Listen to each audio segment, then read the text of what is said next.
Assalamualaikum warahmatullahi wabarakatuh. Saya Arli Mahfudi Aziz, perwakilan dari kelompok 6. Saya akan menjelaskan tentang asuhan keperawatan anak dengan diare. Definisi diare. Diare adalah suatu penyakit dengan tanda-tanda adanya perubahan bentuk dan konsistensi dari tinja yang melembaik sampai mencair dan bertambahnya frekuensi buang air besar, biasanya 3 kali atau lebih dalam sehari. Etiologinya terbagi menjadi 6, yakni infeksi, malabsorpsi karbohidrat, alergi makanan, keracunan, imunodefisiensi, imunosupresi. Dan yang terakhir adalah faktor lingkungan dan faktor psikolog. Patofisiologinya, gangguan osmotik. Gangguan osmotik yakni adanya makanan atau zat yang tidak dapat diserap akan menyebabkan tekanan osmotik dalam lumen usus meningkat sehingga terjadi pergeseran air dan elektrolit ke dalam lumen usus.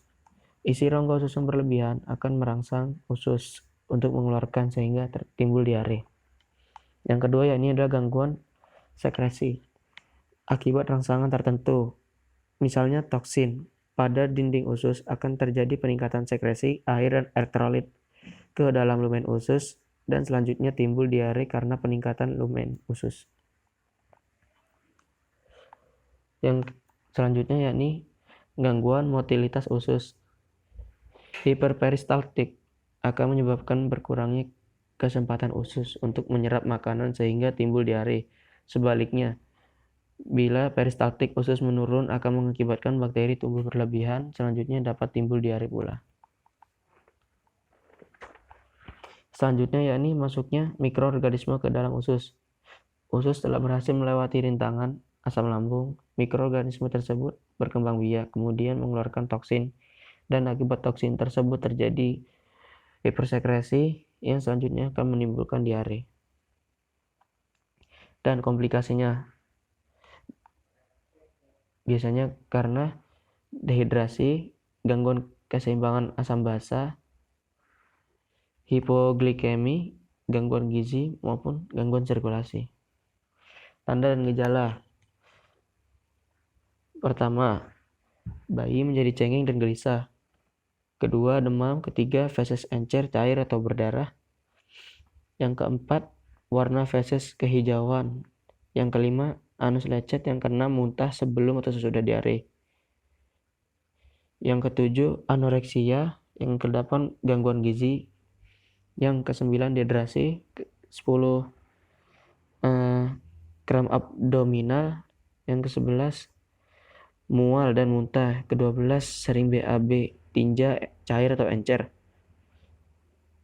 Ke-13, lemah. 14, pucat. Yang ke-15, perubahan TTV. Yang terakhir yakni penurunan atau tidak ada pengeluaran urin.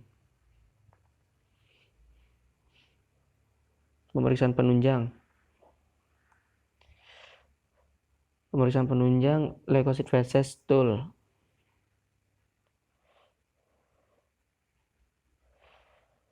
Volume feses mengukur berat dan kuantitatif fekal fat pada feses 24 jam. Selanjutnya lemak feses, osmolalitas feses, pemeriksaan parasit pada feses. Selanjutnya pemeriksaan darah, laboratorium tes, dan yang terakhir adalah diare faktitia. Penata laksanaan medis, pemberian cairan dan ASI. Yang pertama, cairan peroral. Yang kedua, cairan parental. Yang ketiga, memberikan ASI. Yang keempat, makan setengah padat atau juga bisa disebut dengan bubur.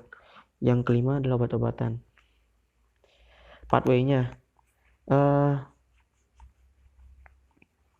mungkin teman-teman bisa membaca sendiri pathway-nya seperti ini. Asuhan keperawatan anak dengan diare. Pengkajian. Pertama, identitas klien terdiri dari nama, umur, tanggal, jenis kelamin, agama, dan anak keberapa, jumlah saudara, dan identitas orang tua.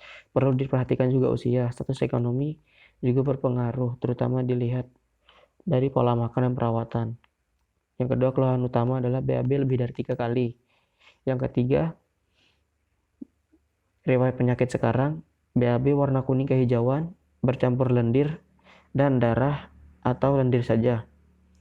Konsistensi encer, waktu pengeluaran 3-5 hari, diare akut, lebih dari 7 hari, diare berkepanjangan, lebih dari 14 hari, diare kronis. Riwayat penyakit dahulu, pernah mengalami diare sebelumnya, pemakaian antibiotik dan kortikosteroid jangka panjang. Alergi makanan. Selanjutnya, riwayat nutrisi. Cara pengelolaan makanan yang baik, menjaga kebersihan dan sanitasi makanan. Kebiasaan cuci tangan. Riwayat kesehatan keluarga. Ada salah satu keluarga yang mengalami diare. Selanjutnya adalah riwayat kesehatan lingkungan. Penyimpanan makanan pada suhu kamar. Kurang menjaga kebersihan lingkungan tempat tinggal.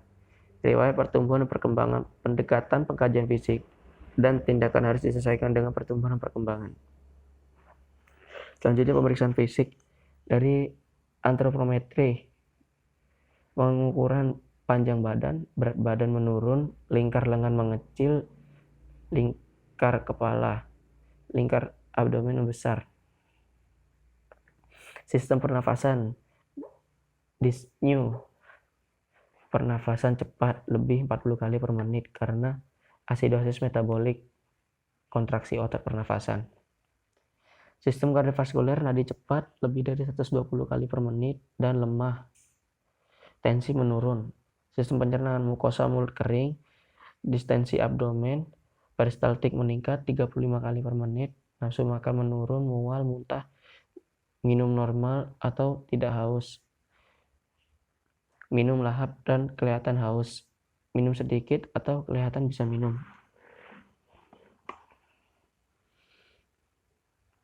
Sistem integumen, warna kulit pucat, turgor menurun, suhu meningkat 37,5 derajat, akral hangat, akral dingin, kapilari refill time memanjang,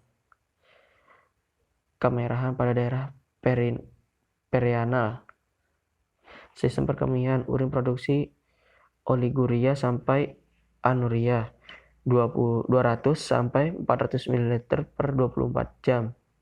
Frekuensi berkurang dari sebelum sakit. Dampak hospitalisasi, semua anak sakit yang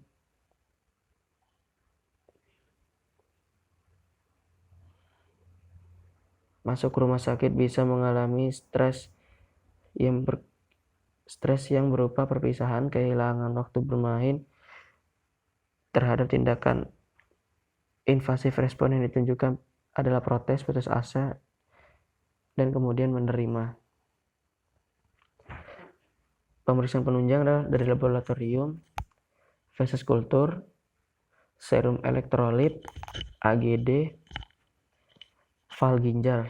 Yang kedua, radiologi, mungkin ditemukan bronchopneumonia, analisa data.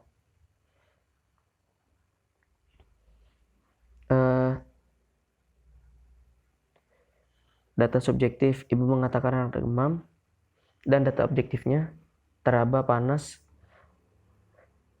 TTV, peningkatan suhu, leukosit. Etiologinya infeksi bakteri, virus dan parasit, reaksi inflamasi, aktivitas mikroorganisme dan makrofag, merangsang hipotalamus, pelepasan mediator kimia, prostaglandin, terus meningkatnya sel point hipotalamus, suhu tubuh meningkat, demam, hipertermi. Permasalahannya hipertermi. Data subjektif, ibu mengatakan anak muntah 1 kali dan BAB 7 kali, BAB cair ada ampas berwarna kuning. Data objektif, mata cekung, turgor kulit menurun, BAB cair warna kuning, mukosa bibir kering, bising usus 10 kali per menit, tanpa kehausan. Etiologinya, respon BAB lebih dari 3 kali, diare, cair elektrolit terbuang melalui feses, risiko ketidakseimbangan elektrolit. permasalahan yakni resiko keseimbangan elektrolit.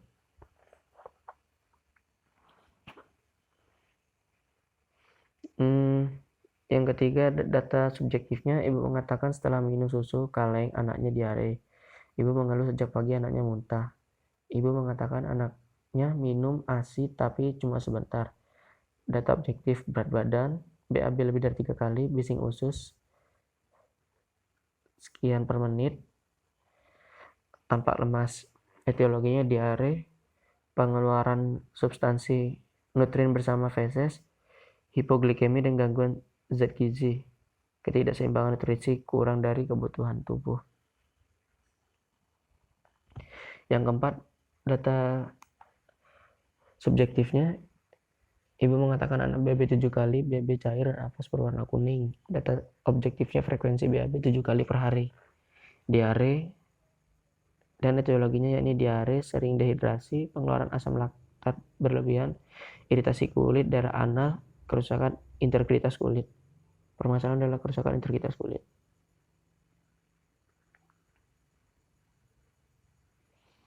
Intervensinya, tujuannya setelah dilakukan tindakan keperawatan selama 3 kali 24 jam diharapkan ketidakefektifan termoregulasi teratasi.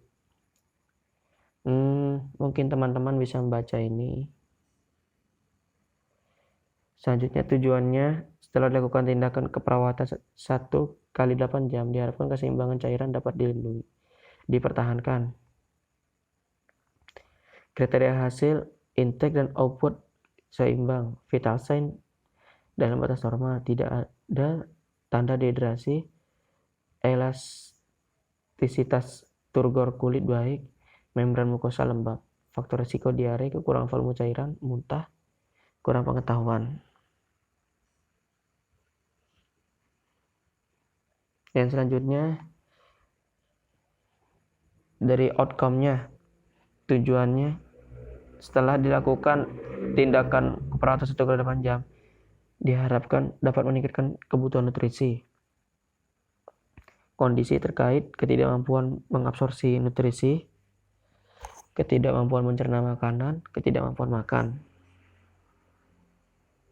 dan kerusakan integritas kulit. Tujuannya setelah dilakukan tindakan keperawatan 2 kali 24 jam, integritas kulit perianal membaik. Kondisi terkait gangguan metabolisme, gangguan sensasi, gangguan turgor kulit, imunodefisiensi, trauma vaskuler. Dan dari evaluasinya yang diharapkan keseimbangan cair elektrolit klien kembali normal. Ketidakefektifan termoregulasi teratasi. Klien tidak mengalami tanda-tanda malnutrisi. Integritas kulit perianal teratasi. Klien tidak dapat mengalami komplikasi atas perawatan yang dilakukan. Klien dapat beraktivitas, tumbuh dan berkembang sesuai dengan umurnya. Kesimpulannya, diare pada anak merupakan penyakit yang umumnya diakibatkan oleh infeksi atau dapat disebabkan oleh faktor makanan maupun psikolog pada anak yang dapat menyebabkan dehidrasi, shock, dan kematian. Pentingnya upaya pencegahan risiko terjadi diare akut pada pasien anak-anak, maka perlu adanya informasi secara cepat dan jelas kepada orang tua atau keluarga tentang cara pencegahan dan pengobatan pertama jika terjadi diare pada anak. Mungkin cukup sekian dari saya. Apabila ada salah kata, mohon maaf. Wassalamualaikum warahmatullahi wabarakatuh.